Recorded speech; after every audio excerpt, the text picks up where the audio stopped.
హైదరాబాద్ లో పెరిగిన RTC ఛార్జీలపై BRS నిరసన బాట పట్టింది. దీనిపై మరింత సమాచారం మా ప్రతినిధి ఉదయ్ అందిస్తారు. సామాన్యుల నడ్డి విరిచిందని కూడా మనం చెప్పుకోవచ్చు. ఇందుకు ఉదాహరణనే ఆర్టీసీ బస్ ఛార్జీల పెంపు అని కూడా మనకు తెలుస్తా ఉంది. దీనికి సంబంధించిన ఇప్పటికే బీఆర్ఎస్ ఎమ్మెల్యేలు కాలేరు వెంకటేశ్వర్ గారు, దాంతోపాటు సుధీర్ రెడ్డి గారు, దాంతోపాటు ముఠా గోపాల్ గారు కొద్దిసేపటి క్రితమే నాంపల్లి ఎగ్జిబిషన్ గ్రౌండ్ నుంచి కూడా అసెంబ్లీ వరకు ఆర్టీసీలో కూడా ప్రయాణించి ప్రయాణికుల నుంచి వారి స్పందన తీసుకున్నారు. బస్సు ఛార్జీల పెంపు ఎలా ఉంది, సామాన్యుల ప్రజలపై ఎలాంటి భారం పడుతుందని చెప్పేసి ప్రయాణికులను అడిగి తెలుసుకున్నారు. ప్రస్తుతం అంత పాటు ఎమ్మెల్యేలు ఉన్నారు, వారి మాటలు తెలుసుకున్నారు. అని చెప్పండి, అంటే కాంగ్రెస్ సర్కార్ వచ్చినప్పటి నుంచి కూడా ఏదో ఒక రకంగా కూడా ప్రజల నుంచి కూడా పన్ను వసూలు చేసే విధంగా కూడా ముందడుగు వేస్తూ ఉంది. దీనికి ప్రధాన కారణం అని కూడా మనకు హైదరాబాద్ బస్ ఛార్జీలు పెంపు అని కూడా చెప్పుకోవచ్చు. ఇప్పటి వరకు కూడా మీరు ప్రయాణించారు ఒక బస్సులో కూడా, అక్కడ ప్రయాణికుల నుంచి ఎలాంటి రెస్పాన్స్ వచ్చింది ఈ ఛార్జీ పెంపుపై? ప్రయాణికుడు చెప్తుంటే గతంలో అతనికి 40 రూపాయలు పడుతుండే, ఇప్పుడు ఏంటంటే 50 రూపాయలు పడుతుంది. అంటే అప్ అండ్ డౌన్ రోజు 20 రూపాయలు అదనంగా భారం పడుతుంది. అంటే నెలకు 600 రూపాయలు ఆ పాకెట్ నుంచి అతనికి ఖర్చు అవుతుంది. మామూలుగా అతను సంపాదనే అంతంత మాత్రము, అదనంగా బస్ ఛార్జీలకు పేరిట 600 రూపాయలు పడితే ఇక నార్మల్ మనిషి బతుకుడే కష్టమైపోతుంది. కాబట్టి పెంచిన బస్ ఛార్జీలు వెంటనే ఉపసంహరించుకోవాలి. మరి ఈ ప్రభుత్వం చేసే నిరంకుశ పాలన కేవలం బస్ ఛార్జీలే కాకుండా ఒకవైపు ఏమో మహిళలకు ఉచిత బస్సు ఇస్తా అని చెప్పేసి చెప్పుకుంటూ ఆ భారాన్ని మొత్తం మగవాళ్ళ పురుషుల మీదే వేస్తున్నాడు.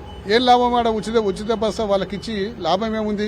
మరి పెంచిన బస్ ఛార్జీలతో పాటు ఇవాళ వాహనాల రిజిస్ట్రేషన్స్, అంటే స్కూటర్ కొనుక్కున్న వాళ్ళకి ఏంటంటే 4000 రూపాయలు అదనంగా రిజిస్ట్రేషన్ ఛార్జీ పెంచిండు. స్కూటర్లు ఎవరు కొనుక్కుంటారండి? దిగువ మధ్యతరగతి కుటుంబీకులే స్కూటర్లు కొనుక్కుంటారు. వాళ్ళు ఆ 4000 రూపాయలు అదనంగా భారం అంటే వాళ్ళకి చాలా కష్టమవుతుంది. ఇలా మద్యం మీద 1 లక్ష రూపాయలు పెంచేసి మద్యం షాపుల మీద ఇంకా అదనంగా ఇంకా వేరే ఏమో అదనంగా వసతులు కల్పించి దాని మీద పెంచుదామని ఆలోచన ఏమో చేస్తుందంట.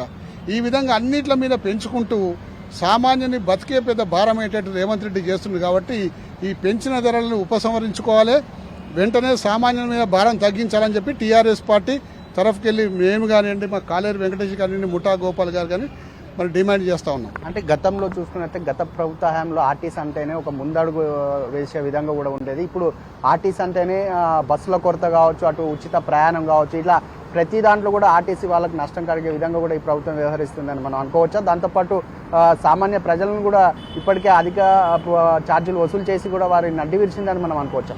గత ప్రభుత్వం అధికారంలోకి వచ్చినప్పటికీ పెట్రోల్ ధర 70 రూపాయలు ఉండే. గత ప్రభుత్వం అధికారంలో దిగేనాటికి పెట్రోల్ ధర 100 రూపాయలు అయింది. ఈ 30 రూపాయలు పెరిగినా కానీ ఏనాడు కూడా టీఆర్ఎస్ పార్టీ, మరి కేసీఆర్ గారు, మా గౌరవ మాజీ ముఖ్యమంత్రి గారు ఒక రోజు కూడా బస్ ఛార్జీలు పెంచకుండా అందరికి కూడా వసతి కల్పించి వాళ్ళ మీద భారం పడకుండా కాపాడిండు.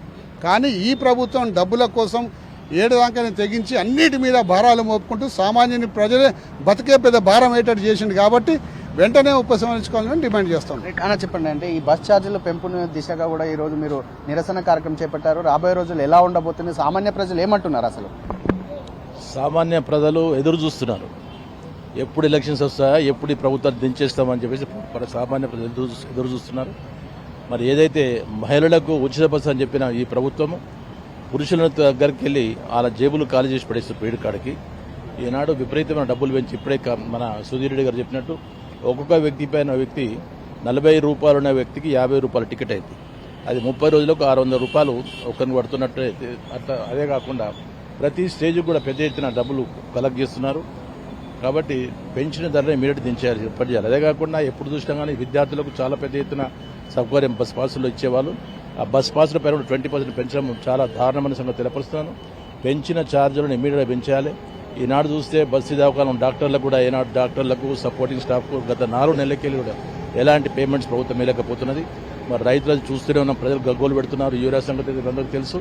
మరి ఈనాడు హైదరాబాద్ సిటీలో ఇంత ఘోరంగా ఇంత పెద్ద ఎత్తున బస్ ఛార్జీలు పెంచారు. కాబట్టి ఈ పెంచిన ఛార్జీలను తగ్గించినట్టయితే బీఆర్ఎస్ పార్టీ చూస్తూ ఊరుకోదు. డెఫినెట్గా we are come to on road వచ్చే సంగతి చూపిస్తాం. ఇప్పటికే విద్యార్థుల బస్ పాస్ ఛార్జీలు పెంచారు. దాంతోపాటు సామాన్య ప్రజల రోజు ప్రయాణించే ఛార్జీలు కూడా పెంచిన నేపథ్యంలో బస్సులో ఒక ప్రయాణికుడు కూడా చెప్తున్న పరిస్థితి కనిపిస్తుంది. ఎందుకంటే ఈ కాంగ్రెస్ ప్రభుత్వం మార్పు అంటే ఇదేనా మార్పు అని చెప్పేసి వారు ప్రశ్నిస్తున్న పరిస్థితి కనిపిస్తుంది. దీన్ని ఎట్లా ఖండిస్తారు? అంటే మార్పు ఇక్కడ నుంచే మొదలైందా? ప్రతి రంగంలో కూడా పెంచుకుంటూ పోవడమేనా మార్పు అనేది?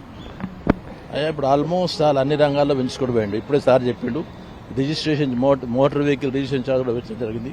అన్నిటిపైన ప్రతిదాన్ని పెంచుకుంటూ పోతూనే ఉన్నారు. ఈనాడు చూస్తే మరి జీతాలు మాత్రమే ఇవ్వడానికి ఇస్తారు, మరి డబ్బులు కలెక్ట్ చేస్తున్నారు. They are not giving payments to employees also. మరి దీనివల్ల ఎంతో దారుణం జరిగిపోతున్నది. సామాన్య ప్రజలకు చాలా ఘోరమైన దెబ్బ ఇది. వందలాది రూపాయలు పెంచేసేసి వాళ్ళు నడ్డి విడిచేస్తున్న సంగతి చూస్తున్నాం. కాబట్టి ప్రజలు మాత్రం చూస్తూ ఊరుకునే పరిస్థితి లేదు.